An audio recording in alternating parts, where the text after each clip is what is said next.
예, 다음은 그 11번 도시 공간 구조론 되겠습니다. 자, 11번에서 1번이죠. 예, 요 1번 도시 공간 구조론입니다. 예, 도시 공간 구조론인데 요거 뭐 최근에는 뭐다 매회입니다. 매회 출제되는 파트입니다.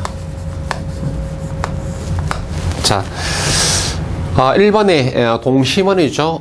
뭐 도시 공간 구조론 하면은 이제 버제스의 동심원 이론, 호이트의 선형 이론, 헤르츠 얼만의 다핵 이론, 요 세 가지만 하시면 됩니다. 자, 1번에 이제 버제스죠. 동심원 이론에 따르면 저소득층일수록 고용 기회가 적은 부도심. 이게 소득층들은 뭐다? 소득층은 이건 이제 해설상에 약간의 그 출제자 주관이 좀 포함되어 있습니다. 해서 고용 기회죠. 고용 기회에서 먹고 사는 게 중요하니까 고용 기회가 많은이죠. 많은에서 많은 이렇게 해봤습니다. 많은. 그다음에 그래서 이제 대개 이제 고용 기회가 많은 이제 부도심 또는 뭐 도심 근처에서 도심 가까이 이제 이 도심 가까이란 이 말이 오는데 이제 요게 이제 요 출제하신 분은 이제 부도심이다라고 이렇게 해설한 것 같아요. 그래서 일단 많은 이 부분이 뭐다 잘못됐다라고 보시면 되겠습니다. 네, 그래서 그다음에 뭐 접근성이 양호하지 뭐 일단은 뭐다 뭐 접근성이 좋은 호이트의 선형 이론은 조금 다른데 이거는 이제 근로자들이 이제 교통비죠. 또 이제 따지자면은 또 접근성이 이제 또 접근성이 또 좋은데 교통망이 잘 발달되었다라고 보기보다 이거는 교통망이 잘 발달된 것이 아니고 그러니까 교통비를 줄이기 위해서 걸어서 출퇴근하는 그런 거리를 말합니다. 아시겠죠? 오늘날처럼 이제 교통망이 잘 발달돼가지고 뭐 서울 외곽지에서 서울 복판 도심으로 뭐 종로나 또는 뭐 강남을 이렇게 오는 그 부분을 이야기 아니고 내가 걸어서 갈 수 있는 걸어서 출퇴근할 수 있는 그런 쪽을 갖다가 이야기하는 것이죠. 그래서 그런 쪽으로 이때 선전은 굉장히 있다라고 해야 그러면 이건 출제자 주관이 좀 들어가 있는 말들입니다. 그래서 이것이 되겠습니다. 이것이 요 문제 어쨌든 뭐 고용기회가 적으냐 고용기회가 많은 쪽으로 가야 되겠죠. 자, 그래서 어쨌든 11번에 함재되는 내용은 거의 매회 출제가 된다라고 보시면 됩니다. 자, 그 다음에 12번에 지대론은 있죠. 예, 5번이 됩니다. 5번인데 자, 지대론 되겠습니다. 예, 지대론은 뭐다? 역시 매회죠. 매회. 그래서 매회 출제가 되고 있는 부분이 또 지대론 됩니다. 그러니까 시중에 있는 어떤 문제들보다도 기출문제가 아주 좋습니다. 그래서 가장 확실한 문제입니다. 그래서 기출문제를 보시면은 이제 어느 부분에서 어떻게 출제된다는 우리가 추정할 수 있습니다. 그러니까 기출문제를 많이 풀어보기를 바랍니다. 자, 매회 출제된 파트다 뜻이죠. 네. 자, 뭐 정답 5번에 차액 지대설을 따르면 뭐다? 지대는 경제적 이익이 아니고 생산비다. 이거 말 안 했죠. 지대 자체가 뭐다? 그래서 이때 경제적 이익, 남는 수익이다 이런 말이 되겠습니다. 그래서 자, 그래서 차액 지대설에 따르면 뭐다? 이 차액 지대다라고 하는 것은 자. 당의 토지죠. 당의 토지의 생산성에서 그 다음에 함계지죠. 함계지 생산성을 뺀 것을 말합니다. 그래서 요 차이죠. 요 차이에서 1등지 토지에서 5등지 생산성을 뺀 것, 또 2등지에서 5등지 뺀 것. 그래서 요 차이가 보다 지대다라고 이렇게 보는 것입니다. 그래서 이 지대를 우리가 생산비가 아니죠. 생산비는 뭐다? 여기에 다 포함되어 있습니다. 그러니까 이때는 우리가 남는 수익이다 해서 경제적 잉여다라고 이렇게 말한다 뜻이죠. 그래서 잘못된 내용이 되겠습니다. 자, 나머지들은 뭐 이때 또 우리가 기본 이론 과정 등을 통해서 한 번 더 설명하도록 하죠. 자, 그 다음에 13번 가겠습니다. 예, 13번에 정답 4번이네요. 예. 4번 보니까 결국 13번은 상업 뭐 입지론에 대한 이야기인데 요놈에 대한 뭐다 계산 문제죠. 그래서 자 상업 입지론에서의 계산 문제도 매회입니다. 매회에서 매회 출제가 됩니다. 뭐 이건 이제 아까 잠시 소개했지만 뭐다 계산 문제 파트에서는 뭐다 이 문제처럼 랠리의 소매 인력 법칙, 컨버스의 분기점 모형, 허프의 확률 모형인데 해서 올해 24회 시험에서는 제가 특강할 때도 나머지 다 안 풀고 뭐다 랠리는 24회 시험에서 오랜만에 출제 가능성이 높다라고 이야기했죠. 예, 보다시피 정확히 떨어집니다. 자, 그 문제의 요지는 이렇습니다. 자, 여기에 이제 A 도시가 있고, 그 다음에 또, 여기에 또 B 도시입니까? 예, B 도시가 그냥 이점에 있다라고, 가정하겠습니다. 자, 그 다음에 요 사이에 A 도시와 B 도시 사이에, 뭐, 이때 거리가, 예, 요 사이에 이제 C 도시가 있습니다. 자, 그리고 A 도시 인구수가 5만 명이고 그 다음에 B 도시 인구수가 10만 명 했고 그 다음에 A 도시와 C 도시 사이의 거리가 5km다라고 했습니다. 그리고 B와 C 사이가 10km다라고 이렇게 했습니다. 자, 그러면은 랠리죠. 자, 랠리입니다. 그래서 랠리의 소매 인력 법칙이죠. 예, 소매 인력 법칙에 따르면은 자, 소매 점포가 소비자를 끌어당기는 힘이죠. 요 소매 인력의 크기에서 소비자를 끌어당기는 힘은 도시 인구수에 비례하고 자, 그다음에 뭐, 요 거리죠. 이제 말이 길어서 두 도시 사이의 거리, 요 거리입니다. 이 거리의, 그냥 간단하게 저 거리의 제곱에 반비례한다라고 하는 것이, 이것이 랠리의 소매 인력 법칙에 대한 이야기입니다. 자, 그리고 또 문제에서 요 C 도시 인구수가 몇 명이죠? 예, 요 3만 명 했네요. 예, 3만 명 이렇게 했습니다.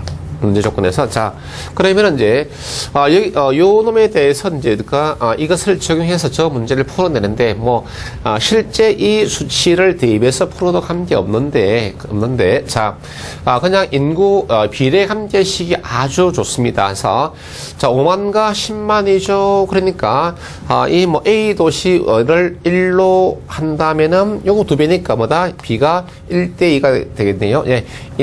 A 도시와 B 도시의 인구 B는 1대2다라고 이렇게 하면 되겠죠. 자, 그 다음에 거리도 B로 가버리죠. 계산의 편의상 5km와 10km니까 뭐다? 이게 1일 때 C보다 2가 되겠네요. 거리 B도 1대2가 됩니다. 자, 그러면은 이때 자, A 도시로 가서 구매할 경우나 B 도시로 가서 구매할 경우 B죠. B입니다. B인데 이 B는 자, 비례하는 요소죠. 비례하는 요소 인구수의 B는 뭐다? 분자에다가 쓰면 됩니다. 여기 1이니까 이제 1. 뭐다? 2배니까 뭐다? 2. B 도시로 가는 경우. 자, 그 다음에 거리의 제곱에 반비례합니다. 반비례 요소는 뭐다? 분모에다가 쓰면 됩니다. 분모에서. 요 거리 B가 1이니까 1의 거리의 제곱이니까 요 제곱을 붙이면 됩니다. 그 다음에 이때 2가 되는 것보다 2 제곱을 붙이면 됩니다. 그러면은, 뭐 1 제곱은 1이니까 1분의 1은 뭐다? 1이 되겠죠. 그 다음에 이거는 뭐다? 4분의 1이니까 뭐다? 2분의 1이 되겠습니다. 자, 이게 이제 분수가 있으니까 또 귀찮죠. 그래서 양쪽 이 두 곳에다가 2를 곱합니다. 그러면은 2대 1로서 간다. 이 말입니다. 이 말은 뭐죠? 전체 소비자가 3명이 있을 때 뭐다? 2명은 A 도시로 가고, 그 다음에 나머지 1명은 뭐다? B 도시로 간다. 이런 말입니다. 자, 그러면 뭐다? 전체 3만 명이니까 2만 명은 뭐다? 2만 명은 뭐다? A 도시로 가고, 아니죠. 2만 명은 뭐다? A 도시 맞네요. 자, 해서 2만 명은 뭐다? A 도시로 가고, 그 다음에 1만 명은 뭐다? B 도시로 간다. 이런 말과 똑같은 것입니다. 그래서 정답은 뭐다? 4번으로 이렇게 가는 것이죠. 자, 이걸 갖다 이제 후티어 여러분들이 수치 계산해서 푼다면 뭐다? 결국 A 도시로 가는 C 도시의 소비자 수는 그냥 있죠.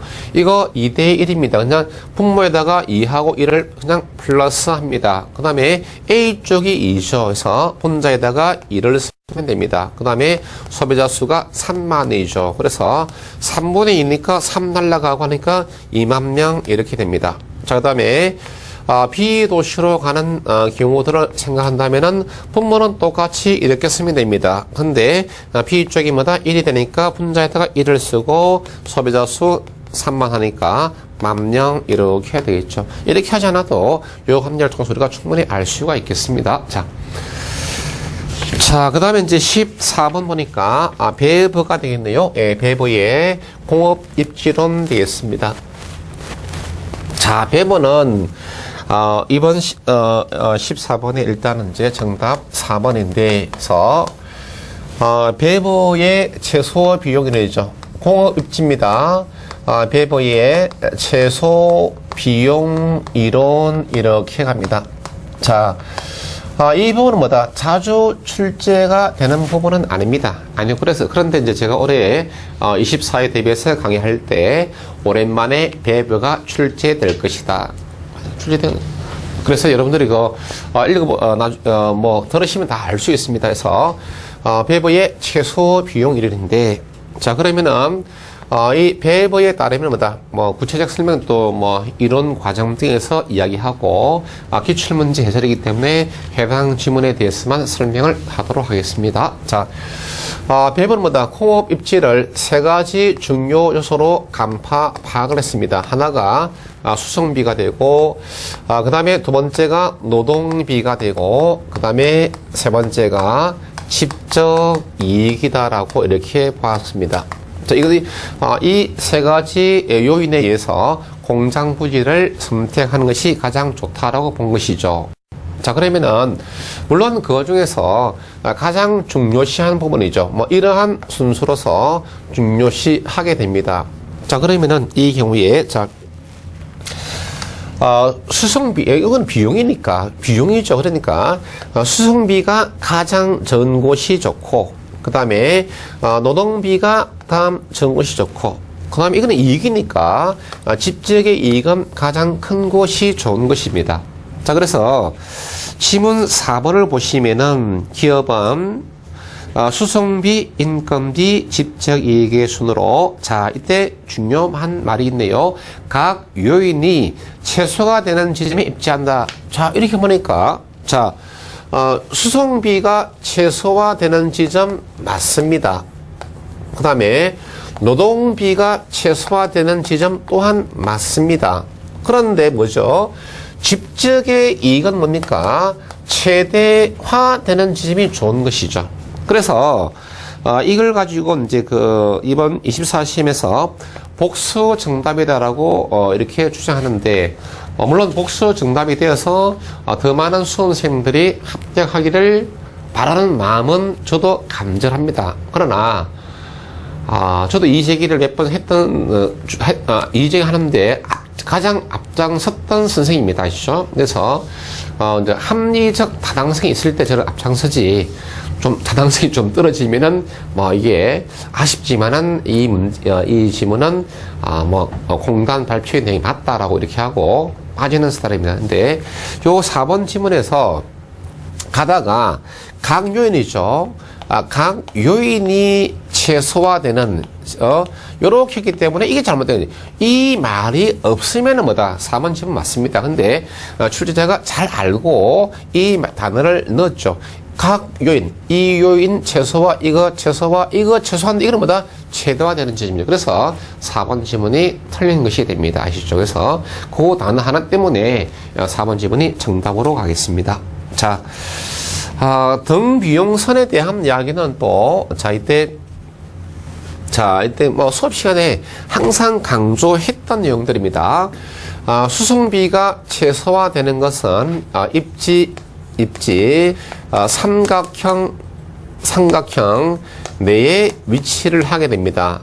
그리고 나머지 두 개죠. 요 두 점을 알기 위해서 배부가 수송비 선을 호환을 하게 됩니다. 뭐 여기서는 등비용선 이렇게 했는데 뭐 같은 말이겠습니다. 자, 그래서 이제 이 부분들에서 이제 저는 뭐 강의 시간에 매번 해줍니다. 매번 해주고 저 개념은 알고서 가야 된다. 그게 이제 지문 5번에서 여기서 왔다가 이제 설명하고 있습니다. 지문 5번에서. 자.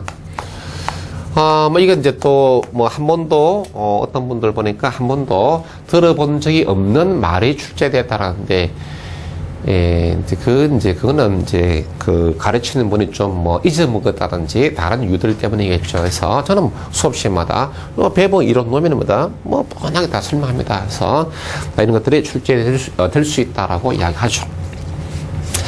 자, 그 다음에 15번에서 부동산 정책으로 가는데 정답이 5번이네요. 자, 이때 뭐 부동산 정책, 네, 부동산 정책에 대한 이야기인데 과목 소개식에는 이야기했지만은 정책 파트는 대개 네 문제에서 많으면 5문장, 그럼 네 문제 속에 이렇게 들어오게 됩니다. 그래서 자, 일단 뭐 정답 5번에 주택 보급률이 100%를 넘게 되면 시장 효율성과 형평성이 달성되므로 정부가 주택시장에 개입하지 않는다. 이건 말도 안 되죠.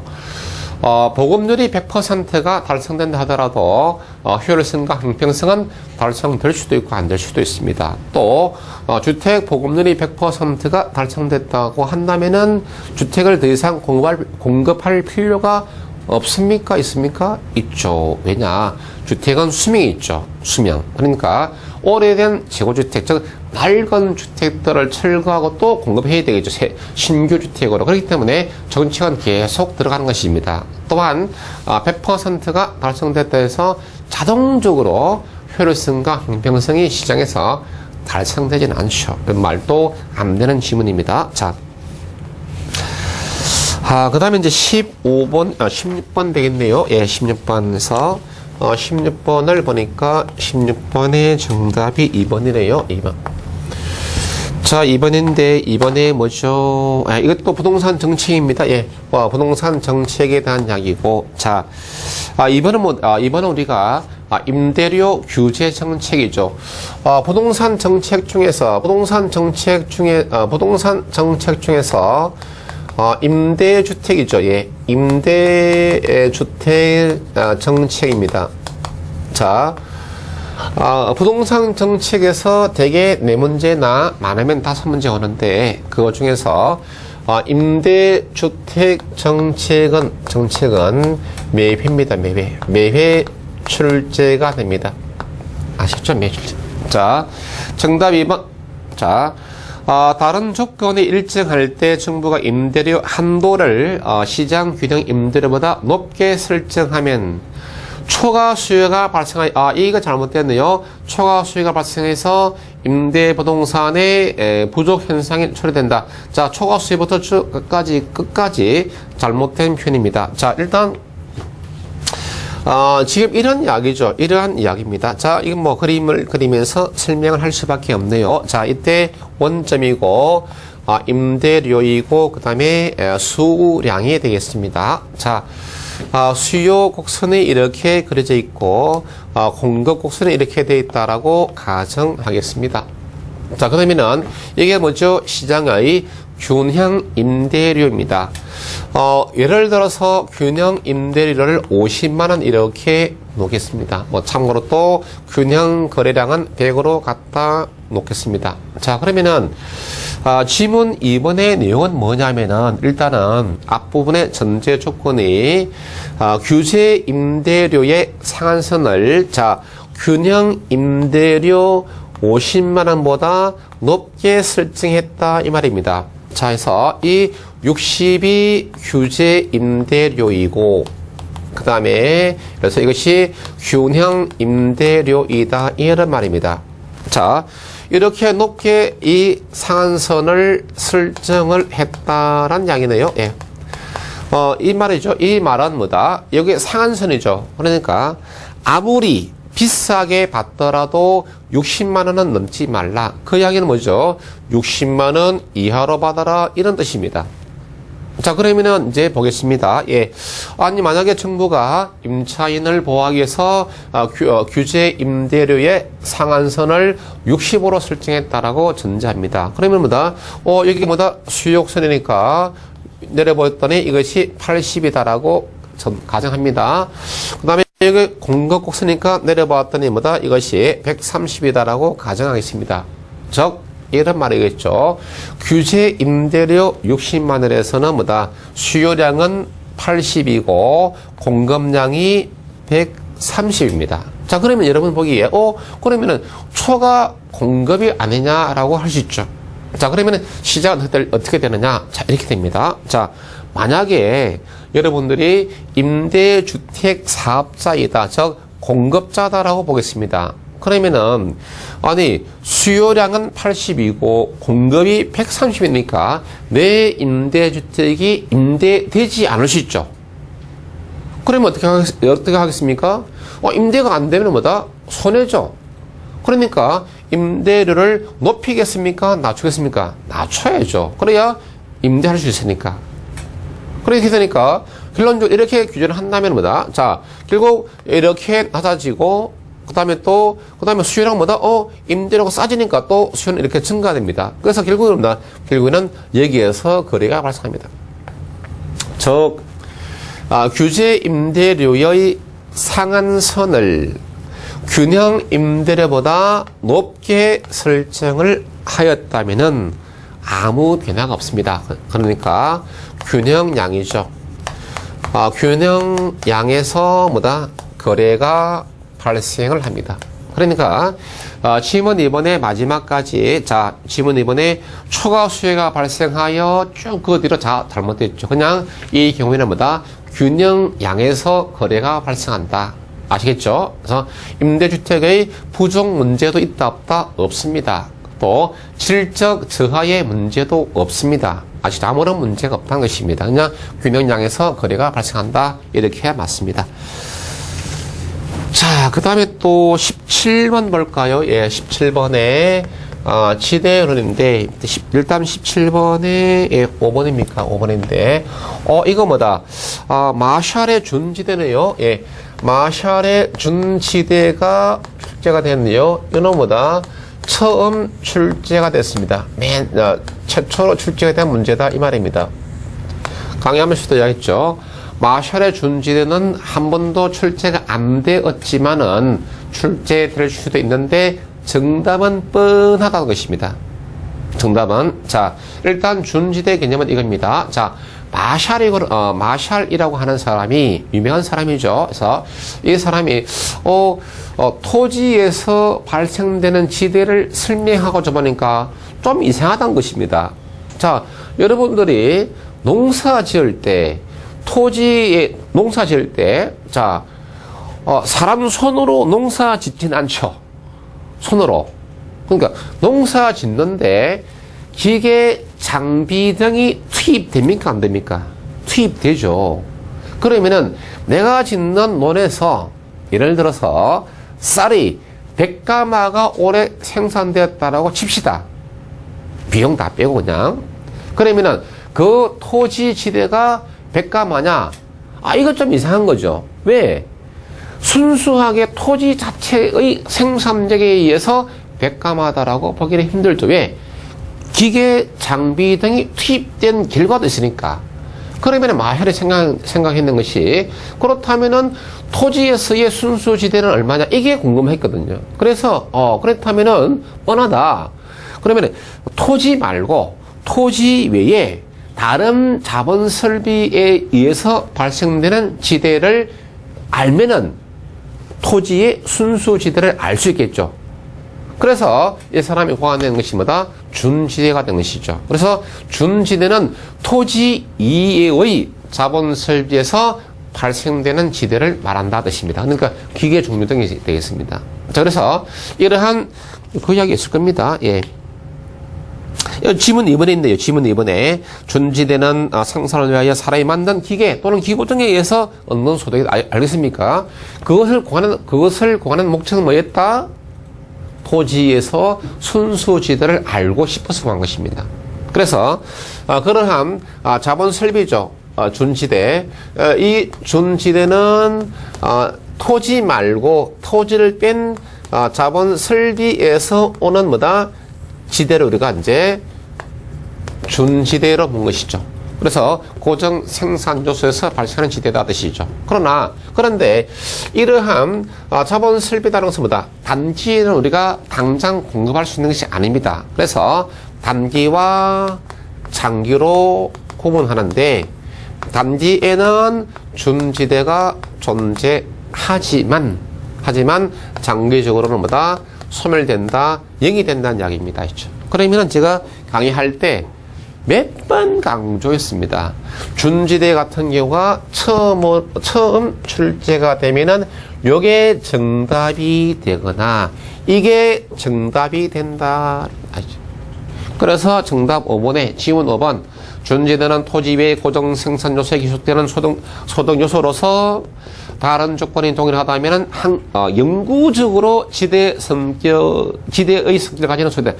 영구적이 아니죠. 영구적으로 어떻게 된다? 없어집니다. 단기에 갖는 의미가 되겠죠. 그래서 이제 틀린 것이죠. 그러니까 제 강의 듣고서 잘 따라주는 거다. 정말 신기할 정도입니다. 그래서 이제 옛날에는 2008년도인가 그때는 어떤 수강생은 동영상 수강생인데 부동산 학교를 이제 100점 받았다. 100점. 그러니까 내가 왜 무슨 점수를 그렇게 과소비하느냐라고 이제 더 꾸짖어서 마무리했습니다. 예. 그래서 강의를 잘 수화하면 뭐다? 정말 어떤 문제 공부하기가 문학 문제를 많이 만들고 또 나름대로의 많은 자부심이 있는 사람입니다. 그렇기 때문에 이런 문제가 출제를 한다면은 저는 이제 출제자 입장에서 항상 생각하죠.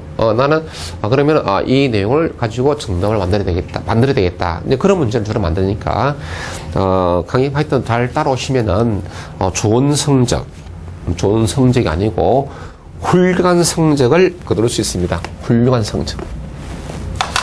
자, 그 다음에 이제 18번 가겠습니다. 18번에 이게 정답이 2번입니까? 예, 2번. 자, 이게 뭐죠? 직접 개입. 이건 이제 이 내용은 뭐냐면은, 부동산 정책 중에서, 토지 정책의, 수단에 해당됩니다. 자, 토지 정책의 수단 아주 자주 출제가 됩니다. 아시겠죠? 매회는 아닌데 아주 자주 옵니다. 아시죠? 거의 매해 오를 정도의 수준의 문제가 됩니다. 자, 그러면은 토지 정책의 수단에는 뭐다? 자, 간접적 개입의 이 방법이 있고, 그 다음에, 직접적 개입의 방법이 있고, 그 다음에, 토지 이용, 규제의 수단이 있습니다. 크게 세 가지로서 구분합니다. 요 세 가지도 제가 EBS 교재를 쓰면서 제가 어느 이제 대학 교수님, 제 논문 지도 교수님인데, 서울대, 경제학, 이승경 교수는 있습니다. 그분이 쓴 토지 경제학이라고 우리나라에서 아주 유명한 책이에요. 토지 쪽 경제학에서는 그분을 따라갈 분이 없습니다. 그분이 책에다가 이제 인용해가지고 썼는데, 그 뒤로 매회 출제되는 분이에요. 그래서, 그러면 이 간접적 개입의 방법하고 쭉 하는데, 기본 내용은 이제 조금 또 수업시간 다 하는 이야기인데, 요 문제와 직접적인 관계에 따라서 설명하도록 하겠습니다. 말로서 잠시 이야기하자면은, 간접적 개입 문제. 정부가 시장에 개입하는데 간접적, 직접적 이렇게 구분할 수가 있다는 이야기죠. 시장 기능을 보조하는 역할. 시장 기능을 인수하는 역할 또는 시장에서 정부가 수요자, 공급자 역할을 직접 수행하는 것이 직접적 개입 방법. 그 다음에 토지 이용상 부의 외부 효과를 감소시키는 방법. 이용 규제가 됩니다. 자, 요 주어진 보기 예문을 통해서 이렇게 설명하죠. 자, 첫 번째 동그라미가 지금 문제는 이거네요. 예, 문제는 직접적 개입의 수단을 묻는 문제인데, 자, 일단은, 공공토지 비축이네요. 예, 공공토지 비축, 여기에 해당됩니다. 예, 공공토지 비축, 여기에 해당됩니다. 이거 다른 말로 뭐라 하죠? 예, 토지은행제도 이 말과 똑같습니다. 직접적 개입. 취득세입니다. 세금이죠, 세금. 그래서, 세금은 간접적 개입입니다. 취득세가 있네요. 이거는 간접적 개입의 방법이고. 그 다음에 또 종부세도 있네요. 세금이니까 간접적입니다. 종부세, 종합부동산세도 있네요. 그 다음에 토지 수용이죠. 토지 수용. 토지 수용, 직접적 개입 방법. 토지 수용, 직접적 개입 방법. 개발 부담금이죠. 예, 부담금 간접적 개입 방법. 자, 그 다음에, 공영개발, 직접적 개입 방법. 그 다음에, 공공임대주택, 누가 공급합니까? 정부나 지방자치단체 되겠죠. 예, 직접적 개입 방법. 대부비율 있네요. 예, 대부비율. 금융지원이죠. 그래서 이게 역시 간접적 개입 방법이 됩니다. 그러니까, 세금 부과 간접적 개입, 부담금 부과 간접적 개입, 금융지원 간접적 개입입니다. 아시겠죠? 자, 그 다음에 참고로 여기는 없지만은, 토지 이용 규제 대표적으로 용도 지역제가 해당이 되고, 그 다음에 여러 가지 건축 규제라든지 또는 인허가제 등이 이제 여기에 해당이 되겠습니다. 예, 이런 것들과 구분할 수 있습니다. 자, 그래서 전체 몇 개입니까? 예, 4개로서 2번이 되겠네요. 자, 그래서 4개로서 2번. 예, 이렇게 가겠습니다. 되겠죠? 갑니다. 자, 그 다음에 이제 19번에 보겠습니다. 예, 19번 보니까 19번에서 정답은, 예, 5번입니까요? 자, 외부 효과네요. 예, 외부 효과에 관한 문제인데, 외부 효과, 부동산 정책 편에서 오는 문제입니다. 네. 이 외부 효과는, 무슨 이제, 이거 정말 자주입니다. 예, 자주 출제됩니다. 거의 매회 정도가 됩니다. 그래서 가는데, 틀린 것은, 예, 5번에. 자, 5번 뭘까요? 예. 지문 5번, 새로 조성된 공원이 쾌적성이라고 하는 정의 외벽가를 발생시키면 공원 주변 주택에 대한 수요선이 좌측으로, 이거 우측이죠, 우측. 자, 주변에, 공원이 생기면은 주변 지역의, 쾌적성이 좋아지게 되고, 그래서 주택의 수요가 증가되겠죠. 수요가 증가하니까 주택의 수요 곡선은 곡선은 우측이죠. 우측. 그래서 우측으로 이동한다. 수요 변화죠. 예, 수요 변화 우측. 그래서 좌측으로 이동한다 아니라 우측으로 이동한다에 맞겠습니다. 점수 주는 문제가 되겠네요. 예. 자, 그 다음에 이제 20번인데, 20번에서 이제 저당 담보부 증권, MBS에 대한 이야기죠. 이 부분은, 부동산 금융 파트에 해당되는 부분입니다. 그래서, 20번에서, 정답은 몇 번? 예, 2번입니까? 이거는 이제 부동산 금융인데, MBS 제도입니다. 이거는 현재, 매회 출제되고 있습니다. 매회. 거의 빠지지 않고 매회 출제되는 부분이 MBS 제도가 되겠다. 자, 정답 몇 번? 2번입니까? 자, 2번 보죠. 예.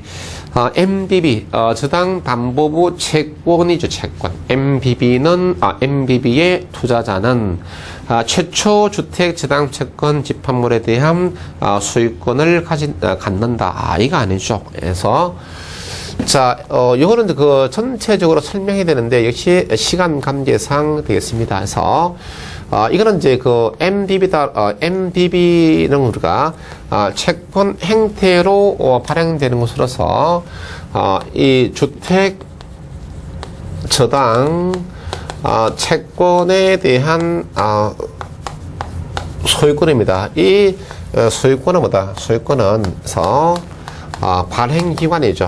그래서 투자자가 아니라 그래서 발행기관이 보유를 하게 됩니다. 그래서 투자자가 보유하는 것이 아니고 증권 발행기관이 보유한다는 것입니다. 뭐 우리나라 같으면 뭐다? 한국주택금융공사가 주택저당 채권에 대한 소유권을 같이 MBB 투자자가 갖는 게 아니다. 아시겠죠? 그런데 그거는 이제 이게 채권이죠. 채권에서 이게 채권 행태로서 발행되기 때문에 그렇게 이야기를 하는 것입니다. 그래서 뭐 나머지 이제 그 뭐죠? 뭐 또 이거 이제 설명하고자 한다면은 이제 한 20분 정도 걸리겠죠. 예. 이제 그러나 이제 여러분들이 뭐죠? 기본적으로 이런 시간에 다 강조하는 것들이 강조. 그래서 수업 내용만 착실하게 뭐죠? 이렇게 한다면은 충분히 득점하는 문제들입니다. 자, 그다음에 21번, 예, 5번. 이거 뭐다? 뭐, 점수 주는 문제네요. 예, 점수 주는 문제. 부동산 투자인데, 부동산 투자에서, 이거는 이제, 부동산, 투자론에서 오는 내용인데에서, 이게, 영업수지죠. 수지의, 계산 과정이죠. 계산 과정에 대한 이야기입니다. 그래서, 이거는 뭐다? 이 문제의 형태가 매년 출제되는 것은 아닙니다. 아닌데, 이건 뭐다? 가장 기초입니다.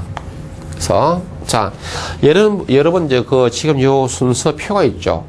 이 표는 순서대로 무조건 다 암기해야 됩니다. 이것에서는 뭐다? 절대 토를 달지 말아야 됩니다. 이건 뭐다? 이거는 뭐 이유가 없습니다. 여러분들 주민등록번호는 암기하지 못해도 이거는 무조건 해야 됩니다. 이와 관계되는 문제가 투자론에서 보통 2문제, 3문제가 출제되기 때문에 이거는 이유 없습니다. 이건 아니죠. 무조건 순서대로 암기해야 됩니다. 자, 뭐 A는 우리가 가능조소득 또는 우리가 잠재총소득, 그 다음에 B는 우리가 순영업소득, 그 다음에 C는 이제 세전 현금 흐름 또는 세전 현금 수지죠. 그래서 이거 뭐 다시 쓰기도 좀 그렇고, 가장 기본 중에 기본이고 관계되는 문제는 최소 2문제, 3문제입니다.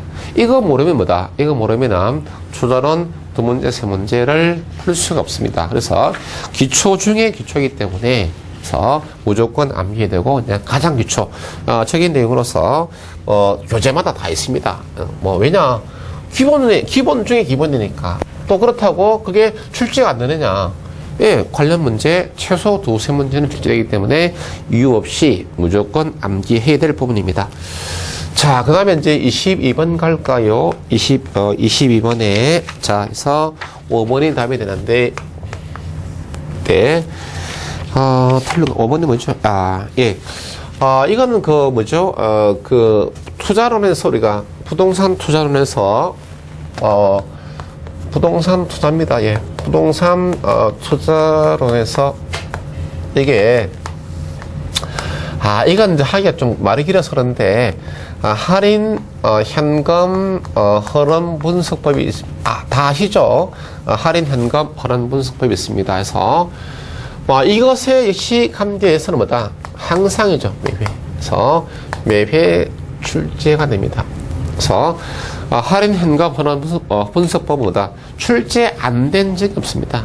계산 문제, 설계 문제 항상 출제가 된 것입니다. 그래서 이러한 할인 현금 흐름 분석법은 우리가 크게 봐서 순현가법, 그 다음에 뭐 영어로 이걸 써서 죄송하지만 나중에 여러분이 다 알게 될 부분입니다. 어차피. 자, 이것이 그래서 수익성 지수법이 되겠습니다. 예. 자, 뭐 구체적 내용들은 뭐 기본 이론 과정 때 다 하고 이 할인 현금 흐름 분석법은 뭐다? 이 모두가 화폐의 시간 가치죠. 화폐의 시간 가치를 고려하는 투자 분석 기법입니다. 수익성 지수법 마찬가지. 그래서 지문 5번에 수익성 지수는 화폐의 시간적 가치를 고려하지 않는다 아니죠? 고려한다 해야 되겠죠. 그래서 그냥 기초적인 기초로 가겠습니다. 그래서 정답 5번이고. 자, 그 다음에 23번이네요. 예. 23번 부동산 투자론의 계산 문제입니다. 계산 문제에서 요 계산 문제도 유사하게 이제 다 출제가 많이 되었었죠. 됐는데, 자, 수업 시간에도 이야기 해줍니다. 또, 그냥 쉽게 계산할 수 있는 방법도 가르쳐 드리죠. 근데, 그래서, 결국, 할인 현금 흐름 분석법의 계산 문제죠. 이거 뭐다? 매회 계산 문제 관계되는 거 거의 매회 출제됩니다. 이상한데, 지금 이제 현재 투자한 A에 대해서 초기 현금 지출이 5,000원이고 말기 현금 유입이 6,000원 이렇게 되어 있습니다. 이렇게 됐을 때 순 현가를 어떻게 산정하느냐 이렇게 됐는데, 자 보시죠. 예. 순 현재 가치는 자 일단은 한번 써볼까요? 현금 유입의 현가 합에서 빼기 현금 유출의 현가 합을 뺀 값을 우리가 순현가 이렇게 정의 내립니다. 자, 지금 요런 정의들이죠. 요 수식을 제가 썼지만은 이걸 말로서 풀어서 하는 설명 문제도 정말 자주 옵니다. 자주 오는데 또 잘 틀립니다. 아시겠죠? 그건 조심해야 됩니다. 자, 현재 가치 합. 자, 구체적인 것들은 뭐 이런 시간에 다 설명드리겠습니다. 자, 문제를 보니까 어떻습니까? 1년짜리 투자는요, 예, 사업 기간이 1년 했습니다. 그리고, 그러면 1년 후에 얼마입니까? 6,000원 들어오죠. 그러면은 1년 후 일시불이 현재 얼마냐 뜻입니다. 1년 후 일시불. 자, 그러면은 1년 후 일시불에 대한 현재 가치죠. 그러면은 1년 후에 6,000원이 투자 분석 시점에서 현재 얼마냐 뜻입니다. 자, 이런 소리가 일시불의 현가 개수를 곱해서 구할 수 있습니다. 그러면은 1년 후 일시불에 대한 현가 개수는 현재 가치화는 이런 식으로 하면 됩니다. 1 플러스 R의 N승분의 1을 해주면 됩니다. 아주 기본적인 것들인데 나중에 공부하면 다 쉽게 이 정도는 다 풀 수가 있습니다.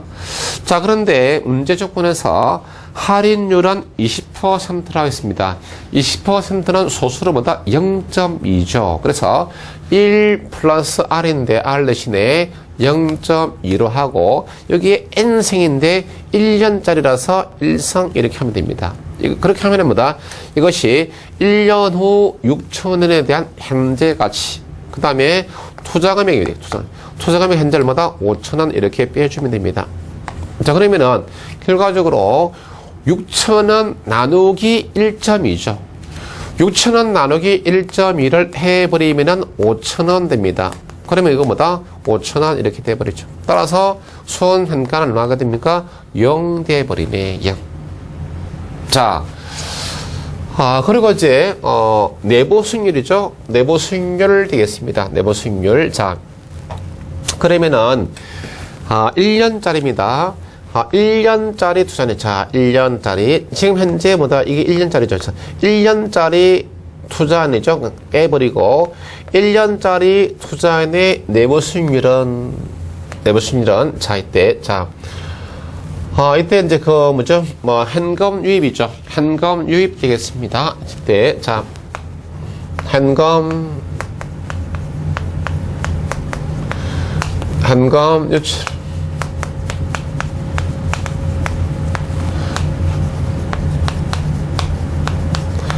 이렇게 해버리면 됩니다. 물론 현금 유출은 뭐다? 5,000원이죠. 그러니까 투자 금액분에 들어오는 돈 빼기 투자 금액 하면 되겠죠.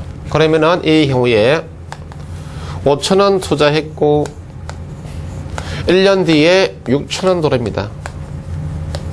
5,000원 투자했고 빼주면 되겠죠. 따라서 5,000원 분의 1,000원이니까 5분의 1이죠. 5분의 1은 뭐다? 0.2에서 20%가 되겠다는 이야기죠. 되겠죠. 그래서 간단하게 그러니까 뭐 이렇게 보시면 됩니다. 어떤 투자의 내부 수익률이다라고 하는 것은 그 투자의 이자율의 개념과 같습니다. 그러면은 1년짜리일 때 이자율을 여러분 쉽게 구할 수 있죠. 이런 말입니다. 자, 10,000원 빌려주고 1년 후에 11,000원 돌려받으면 이자 얼마입니까? 1,000원이죠. 그럼 더 10,000원 분의 1,000원이니까 이자율 얼마입니까? 10%겠습니다. 자, 그러면 마찬가지죠. 아니, 5,000원 빌려주고 1년 후에 6,000원 돌려받으면 뭐다? 이자 얼마입니까? 예, 20%죠. 그렇죠.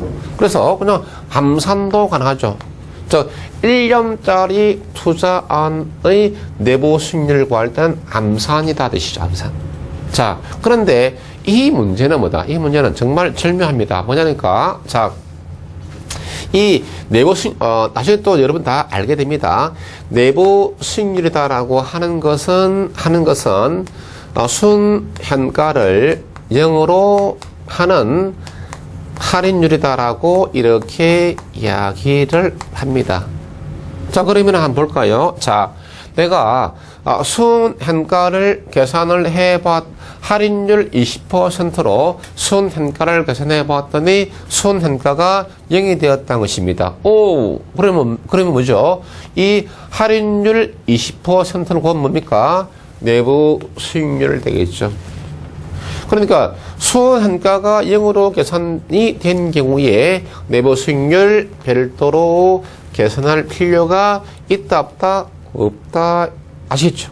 반대로 내가 내부 수익률을 먼저 계산을 해봤더니 20%가 되었다는 것입니다. 그러면 뭐다?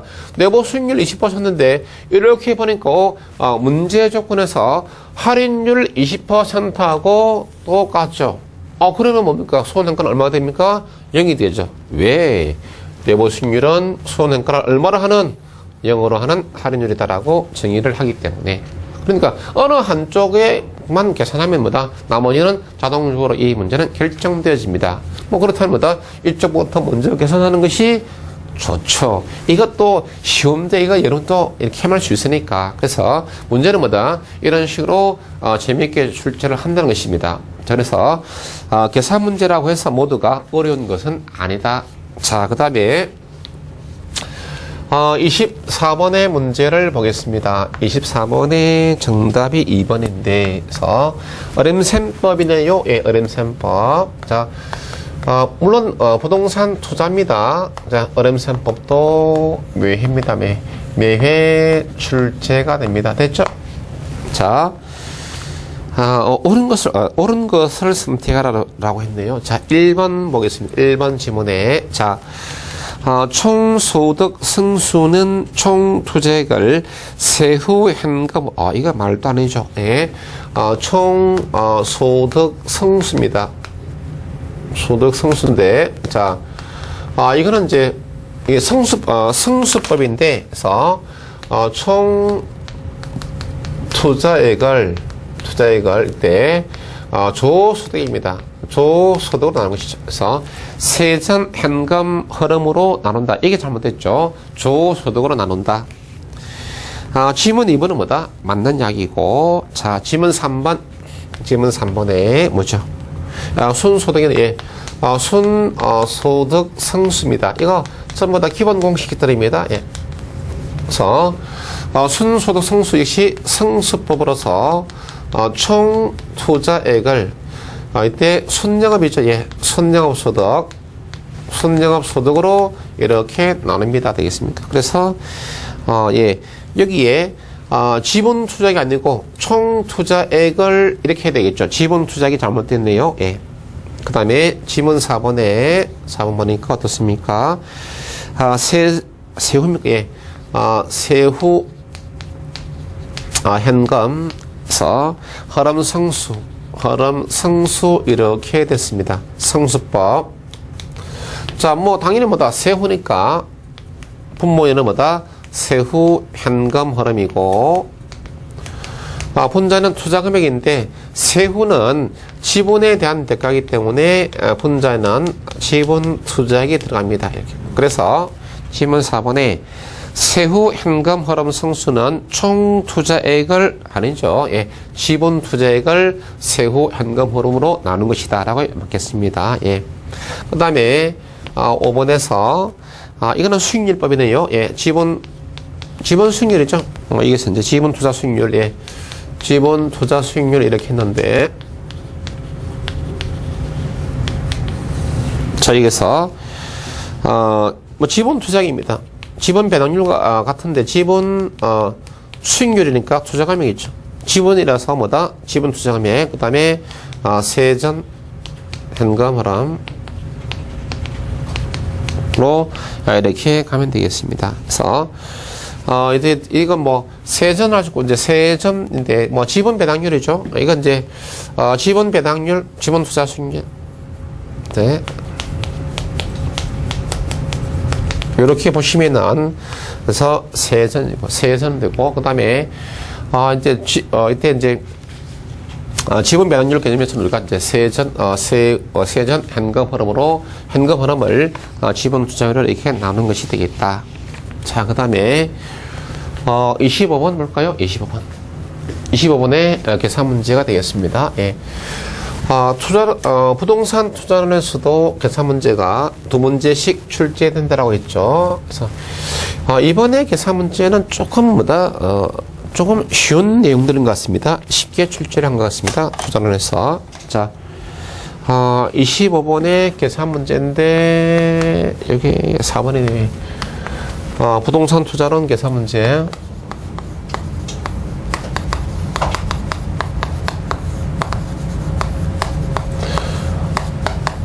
지금 뭐 기대 수익이죠. 예, 기대 수익률인데 기대 수익률의 계산 문제는 다른 계산 문제보다 좀 자주 출제되는 편입니다. 뭐 항상 출제되는 것은 아니고 비교적 자주 출제되는 것이 기대 수익률의 계산 문제입니다.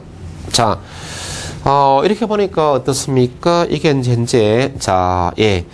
지금 이제 포트폴리오의 기대 수익률이 얼마냐라고 질문했는데, 일단은 개별 자산이죠. 즉 A 부동산의 기대 수익률을 먼저 가중 평균에서 구해하고, 그다음에 B 부동산의 기대 수익률을 가중 평균에서 먼저 구해야 됩니다. 자, 표를 여러분들이 볼 줄을 알아야 됩니다. 자, 보니까 현재 시장 상황을 불황과 호황 두 가지 상황으로 전제했고, 자, 불황일 때, 호황일 때 A 부동산과 B 부동산의 기대 수익을 20%, 70%, 10%, 30%로 줬습니다. 자, 그러면은 기대 수익률의 평균 값을 구할 때는 가중평균. 자, 그러면은 가중평균하는 방법은 다음과 같습니다. 자, 일단은 A 부동산의 기대 수익률이 각각 현재 20%이고, 그 다음에 70%라고 이렇게 주어져 있습니다. 자, 그러면은 이때 보니까 20%일 때마다 시장이 불황일 때고 70%일 때마다 시장이 호황일 때죠. 그런데 불황일 확률이 40%니까 여기다가 0.4를 곱하고, 그 다음에 호황일 확률이 60%니까 여기에다가 0.6을 곱해서 더해 버리면 됩니다. 자, 이렇게 봤더니 A 부동산의 기대 수익은 50%다 뜻입니다. 자, 마찬가지 B의 경우도 일단 기대 수익 상황에 따른 기대 수익률 10%와 30% 이렇게 써놓고 10%는 불황일 경우니까 확률 40%, 30%는 호황일 때니까 확률 0.6을 곱한다. 그리고 양쪽을 더한다. 그래서 보니까 22%는 것이죠. 이게 A와 B의 기대 수익률입니다. 자, 그러면은 포트폴리오는 어떻게 하느냐? 자, 이게 다르죠, 또. AB에다가 모두 분산 투자했다는 것이죠. 즉, 포트폴리오를 구성했다는 뜻입니다. 자, 그러면은 이 AB 포트폴리오의 기대 수익률은 같은 명량이죠. 자, 투자 비중에 따라서 다중 평균합니다. 그러니까 현재 A에도 문제 조건이 있죠. 마지막에 문제 내용의 마지막에 단 포트폴리오의 비중은 A 부동산 50%, B 부동산 50%이다라고 되어 있죠. 투자 비중은 뭐다? 50%입니다. 그러면 뭐다? 이게 50%, 이게 50%라는 뜻입니다. 그러면 뭐다? 역시 가정평균 A 부동산의 기대 수익률에다가 0.5를 더하고, 그 다음에 B 부동산 기대 수익률에다가 0.5를 곱하고, 그래서 양쪽을 이렇게 합치게 되니까 이 값이 얼마다? 예, 36%가 된다는 것입니다. 자, 물론 이 경우에 이렇게 쓰는 것보다야, 자, 두 개에다가 분산 투자했고, 둘의보다 투자 비중이 같을 때는 뭐다? 이렇게 하는 것보다야 이렇게 낫죠. 그래서 50% 더하고 22% 대해서 나누기 2. 이렇게 하나 뭐다? 똑같죠? 이때는 이게 낫습니다. 72에서 나누기 하니까 36이죠. 이렇게 하는 것보다 이게 더 편하죠. 자, 이런 식의 뭐다, 기대 수익률의 계산 문제는 이렇게, 결정이 되겠다라고 하는 것입니다. 자, 그 다음에, 26번부터는 이게 또 이제, 자, 잠시 쉬었다 하도록 하죠.